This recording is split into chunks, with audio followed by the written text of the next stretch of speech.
Hello there. Well, it's time for episode 3 of season 1 of The Bad Batch. And what we're doing today is we're comparing it to our favorite movie of all time, The Empire Strikes Back. Go ahead and smash like for me right now if you can. That would be awesome, because if you do in the first minute, it really helps the algorithm. And if you want to subscribe, see more content, do that too. And give me comments below if you want to hear anything specific. So, all right, the very first one is when Tech, or is it Teak? Teak, the way Omega says it. Teak. I think it's Tech, like technical. Anyway, he says that there's damage to the ship, and he's surveying the damage. And he says that there's a capacitor that's been damaged, and they need to replace it. He says, we won't be able to take off without replacing it.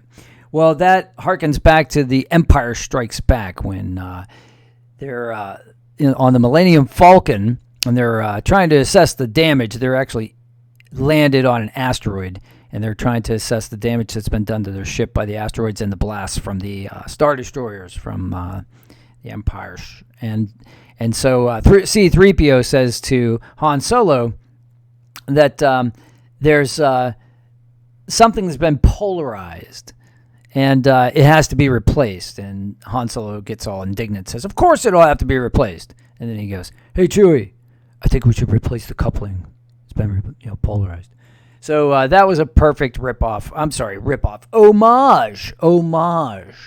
to The Empire Strikes Back.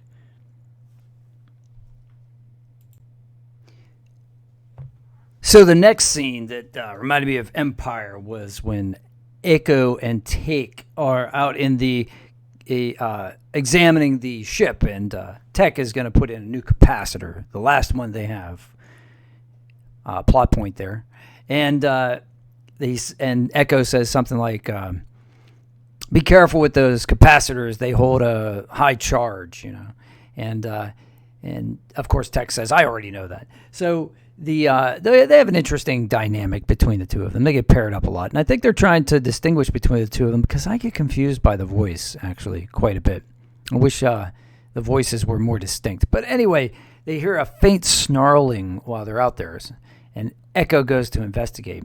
And this also has to do with the cave, the so-called cave in The Empire Strikes Back, that the Millennium Falcon parks in while they're trying to fix the ship. This whole scene is very reminiscent of Empire, when they go outside and look for Minox chewing on power cables. That's what Han says. So apparently creatures in the Star Wars universe like to chew on power cables. Yeah, that's cool. All right.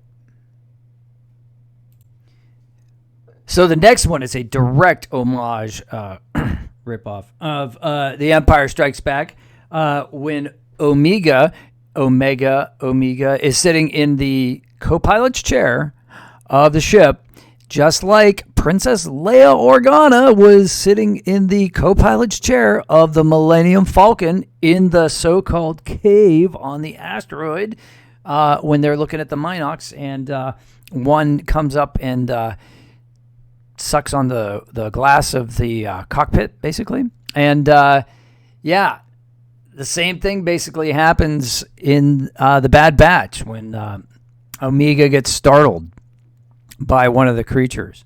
The creatures, the dragon actually is called, the Ordo Moon Dragon, as Tech calls it. So yeah, that's a direct scene. And it has a moment. It's a moment. But it was so obvious to me. Was it obvious to you? Tell me in the comments below if it was obvious to you. And tell me what else you thought that I might have missed in this episode that was related to The Empire Strikes Back, or any other part of the Star Wars movies. Let's have a great day today. See if we can help somebody else without getting caught. And again, smash like for me. That helps me a lot. Thanks. Have a good one. See you in the next one.